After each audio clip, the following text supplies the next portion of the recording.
¿Qué es el liderazgo? Para responder esta pregunta, conviene conocer las vidas de grandes líderes. Voy a contarte la historia de un gran constructor de industrias. Es un hombre clave en el desarrollo de dos grandes grupos industriales, entre los más poderosos de México y el mundo. Mi nombre es Carlos Pelayo y colaboro narrando historias como esta, dentro de la experiencia de Liderazgo Interior. Te doy la bienvenida y sin mayor preámbulo, ¡comencemos!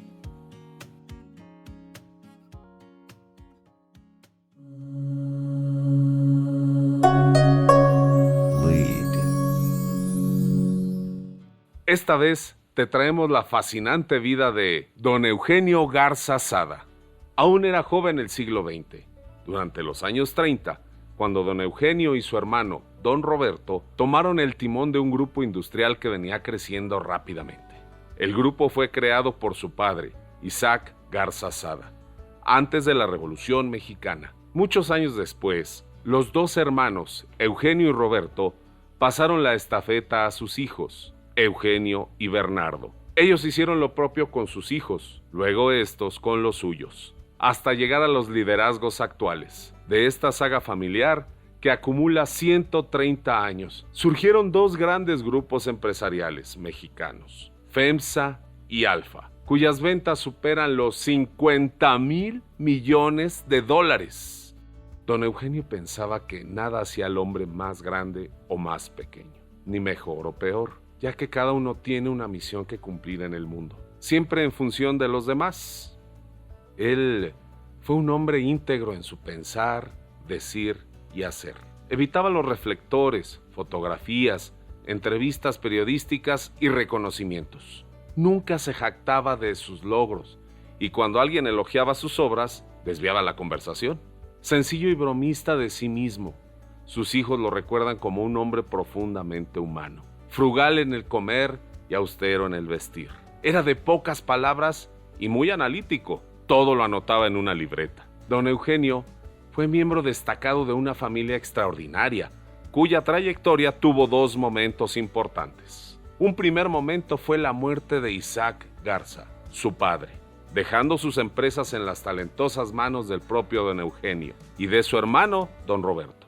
Un segundo punto de inflexión fue la muerte del propio don Eugenio, en tiempos del cisma, que desembocó en la creación de FEMSA y Alfa, a cargo de sus hijos Eugenio y Bernardo. Sin duda, la epopeya Garza Sada marcó el desarrollo industrial de México con una huella profunda, poderosa y benigna. De acuerdo con la revista Forbes, se trata de una familia mexicana, equivalente de los Rockefeller. Su actividad empresarial fue iniciada por Isaac Garza desde finales del siglo XIX. Los grandes líderes son, sin duda, producto de una historia y una circunstancia. Don Eugenio vivió momentos turbulentos. Vamos a retroceder en el tiempo para conocer sus orígenes. En 1870, a sus 18 años, Isaac Garza, padre de don Eugenio, regresó a México tras graduarse en Santander, España. Como perito mercantil, no imaginó que le tocaría vivir la invasión americana a Veracruz, la Revolución Mexicana, la Primera Guerra Mundial y el crack bursátil de 1929. Entre 1870 y 1910 nacieron las primeras industrias de gran tamaño en México. Surgieron empresarios que comenzaron a producir acero, cemento, así como cigarros, jabón, cerveza y otros bienes de consumo. Durante el periodo porfiriano, se crearon empresas ferrocarrileras y aparecieron los primeros bancos. El escenario no podría ser más propicio para crear empresas, de modo semejante al momento actual, en el que surgen miles de empresas basadas en tecnologías digitales, algunas de tamaño nunca antes conocido. A principios del siglo XX, nadie imaginaba que Nuevo León sería uno de los principales motores del desarrollo industrial de México. Su capital, Monterrey, tenía 40,000 habitantes en 1890 y creció al doble en 1910, principalmente comerciantes. Don Isaac fue un empresario notable durante el proceso de industrialización de aquella región. Hombre discreto y modesto, fundó decenas de empresas y buscó que sus trabajadores tuvieran servicios médicos de primer nivel, entretenimiento, deporte, cultura, educación y ahorro. Cuando falleció en 1933, era miembro del consejo de las 3 principales industrias regiomontanas de principios del siglo XX: Cervecería Cuauhtémoc, Vidriera Monterrey y Fundidora Monterrey. También participó en los consejos del Banco Mercantil de Monterrey y del Banco de Nuevo León, los 2 primeros bancos que se fundaron en la ciudad, así como la representación del Banco Nacional de México. Su padre había sido alcalde de Monterrey y su madre propietaria de grandes predios. Isaac fue a estudiar a España y al regresar fue contratado por José Calderón, esposo de una tía suya, propietario de las comercializadoras más grandes de Monterrey. Calderón importaba cerveza de Estados Unidos y poseía una fábrica de hielo. Fundó una cervecería con el propio Isaac Garza, su sobrino político, en sociedad con su cuñado y con un amigo que era abogado.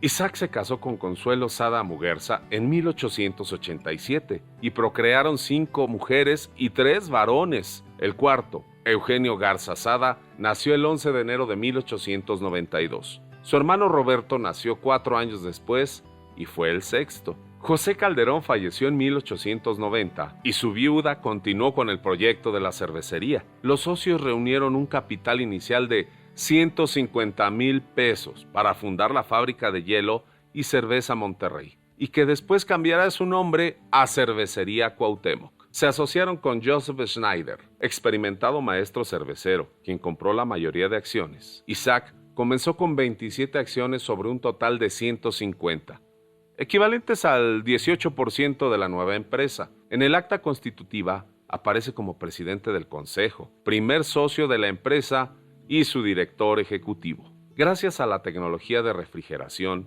las cervecerías pudieron llegar a mercados más lejanos. Cuando don Eugenio cumplió 10 años en 1902, la empresa abrió una oficina de ventas en la Ciudad de México y comenzó a distribuir su bebida en el centro del país. Hacia 1903 tenía 650 obreros y su producción era de 100,000 barriles de cerveza por año. 6 años después, en 1909, tenía el doble de obreros y triplicó su producción.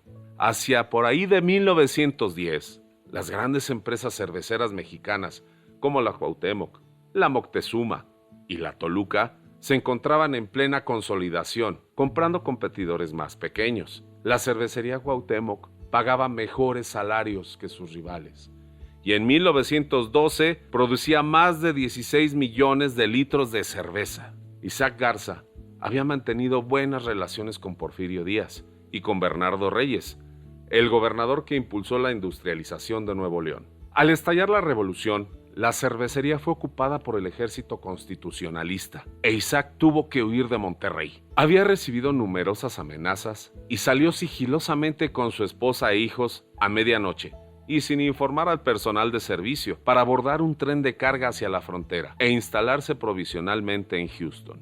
Sus socios y ejecutivos le informaban del desmantelamiento de la cervecería, su principal empresa.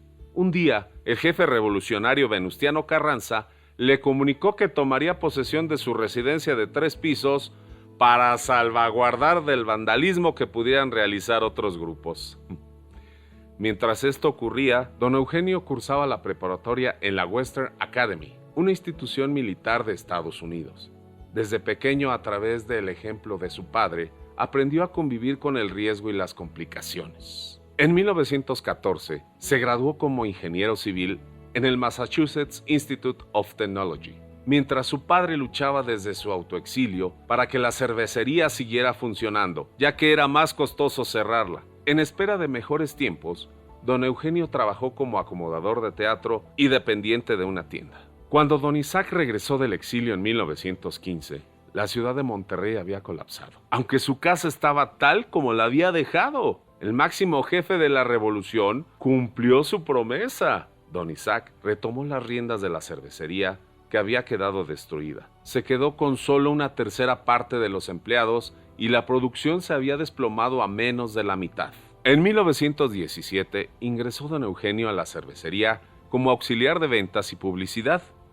Ese año Estados Unidos entró al conflicto armado en Europa y se cancelaron las importaciones de malta y lúpulo para fabricar cerveza, así como de amoníaco, indispensable para la refrigeración. Mientras esto ocurría, en 1921, don Eugenio se casó con Consuelo Lagüera Zambrano. Tendrían 8 hijos y el mayor se llamaría como su padre, Eugenio. Sin embargo, en aquel momento el futuro no era prometedor para la familia. El envase era escaso, no había petróleo ni carbón. Se trabajaba con leña, las botellas se etiquetaban a mano y el sistema ferroviario estaba destruido. El transporte desde Tampico, el puerto más cercano, costaba mucho más que importar algo desde Alemania. ¿Qué fibra se necesita para una situación como esta? Para saber lo que sucedió, te espero en el episodio 2 de este relato. Te invito a conocer la vida extraordinaria de don Eugenio Garza Sada. Hasta pronto.